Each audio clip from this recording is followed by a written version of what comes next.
Anchor of the early show, Harry Smith.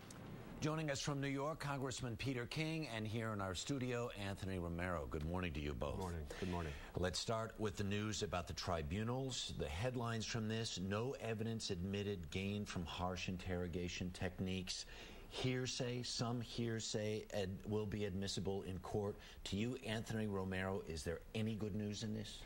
Well, of course, there's good news in the fact that we're not going to use evidence gleaned from torture. But there are four problems with continuing with the military commissions, as I understand them from the Obama White House. First, by continuing with the Bush military commissions, we're going to delay justice. It will take years before we see justice in these commissions. Because there's already, they said, at least 120 days before this can go. Partisan squabbling in Congress, a legislative change, surely litigation on behalf of the detainees. This is not going to render swift justice for the 9/11 families or for anyone. Second of all, I think what's important to underscore is that the tribunals themselves are under the jurisdiction of the Department of Defense. That's a mistake. That's the same Department of Defense that authorized, enabled, and allowed torture to occur. It lacks the credibility to undertake that effort. And ironically enough, at least three very high-ranking flag officers from the Department of Defense have said in very specific language, they don't think these work. They don't work. And in fact, it should be the Department of Justice, not Department of Defense. And quickly, what are your other points? The other third would be that to give it to the Department of Defense and to put them in the saddle would be a propaganda victory for our enemies. And finally, the fact is that it's an ineffective system of justice. I've been there. I've spent weeks at Guantanamo. Right. It's not going to work. We have the best system of justice in the world. And rather than jerry-rig or fix an already broken system, we ought to use the one that works. Peter King, when you heard this news this week about the tribunals continuing, did you think it was good news or bad news? I thought it was certainly a step in the right direction, and it's another acknowledgement by President Obama that we do live in a very dangerous world and that very serious measures have to be taken. I disagree with virtually everything Mr. Romero said. The fact is that these military tribunals, even under President Bush, as far as I can tell, gave more rights to defendants than were given at Nuremberg. As far as the hearsay rule, the fact is there were already some restrictions on hearsay. Now there's going to be, the burden is going to shift a bit, but primarily it's what had already been in effect. And as far as torture with confessions, the fact is we've had cases thrown out already in these tribunals because it was felt that the confessions were obtained under duress. As far as accusing the military of sanctioning torture, that's just the same libel that's been perpetrated by the ACLU continually here. The fact is, obviously, in every war, in every instance, there are going to be abuses. But to say that people at top levels in the administration, whether the past administration or this one, were carrying on is just wrong. And even President Obama, the reason he's not releasing the photos is because he said those who have been guilty, who are responsible, have been found and punished. So I don't know what purpose the ACLU serves in constantly tearing down the United States, constantly attacking our government, and now it's not just President Bush, it's President Obama. Hang on one second, because we're going to get to the photos here in just a couple of minutes. Why do you think the president made this decision? I think the president is being ill-informed. I think if the president had spent as much time as I have sitting in those military commissions at Guantanamo, several weeks I've sat there in the back of that courtroom, he would see the debacle of justice. He would see that there's no way to resurrect these military commissions.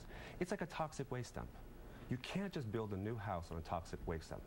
You have to move the house. And we have the best system of justice. Our courts are well equipped to handle these. Look, we had the blind sheikh, prosecuted, convicted, serving time. Padilla, prosecuted, convicted, serving crime, the dirty bomber. Mr. Reed, the shoe bomber, prosecuted, convicted, serving crime. Our prisons are equipped to hold them. We have supermax prisons that can hold these. Congressman, what about that idea? Because there is a significant history of terrorists that have been convicted, tried and convicted in U.S. courts and are currently in prison.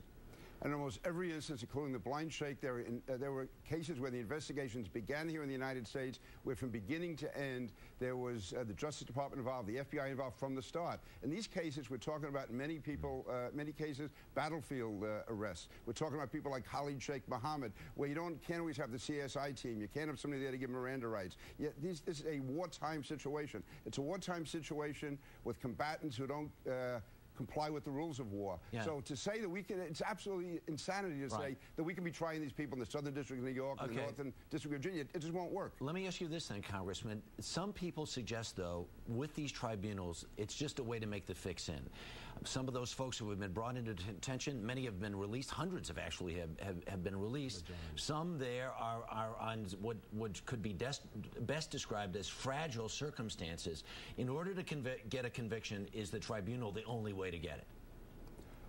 In many cases, yes, and there's going to be other cases where I don't even know if the tribunals will work, and that's why the reports coming out of the administration that there could be up to 50 of these detainees who are very violent, very dangerous, but there may not be enough evidence, and the government may be looking for a form of preventive detention. And the fact is, I think President Obama is being very well advised. He now, as President of the United States, sees the security reports. He gets the classified information. He knows how dangerous this world is. He realizes what would happen to allow these people back into the United States, to bring them into the U.S. where they may be entitled to more rights, end up being released, and we would have terrorists in the United States. But he also realizes we're talking about justice. There's also justice for those who were killed on September 11th. I just came from Ground Zero a half hour ago, where they were doing a whole program to prepare for another attack. And when you realize what went on down there, and to see this great compassion and concern that Mr. Romero and the ACLU have for Khalid Sheikh Mohammed and others, and the venom they have toward the President of the United States, I wish that was reversed a bit, and they had the venom and bile. Go ahead, Dan. I think what's important to underscore, sir, I live 8 blocks from the Ground Zero site, so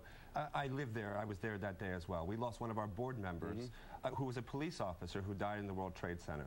We all understand the importance of the events of that day. Yeah. And what's significant here is that this is about American values. We don't change the rules to have a certain outcome. We have a government, we have the FBI, the CIA, the Department of Defense, the State Department, all of whom have been involved in these cases for 8 years. They should bring all the muster and energy, the brightest minds and prosecutors, to throw the weight of the entire government at these cases. If you can convince a neutral judge with established rules that have not been changed that they should be convicted, lock them away. All right. But if you don't, they walk. That's the American system. You don't change the rules to have a preordained outcome. Very quickly, Congressman. Right, there's nothing in the system that goes against American values. Again, if you look at commissions over the years, you go back to the Nuremberg trials, the fact is this is American values, but we cannot surrender in the face of the enemy. We can't have unilateral disarmament. We have to apply American values to the real world. The real world is these are vicious terrorists, and the ordinary rules of evidence in many of these cases were not applied. Unfortunately, there's no CSI guy in Afghanistan. Let's move on to the interrogation.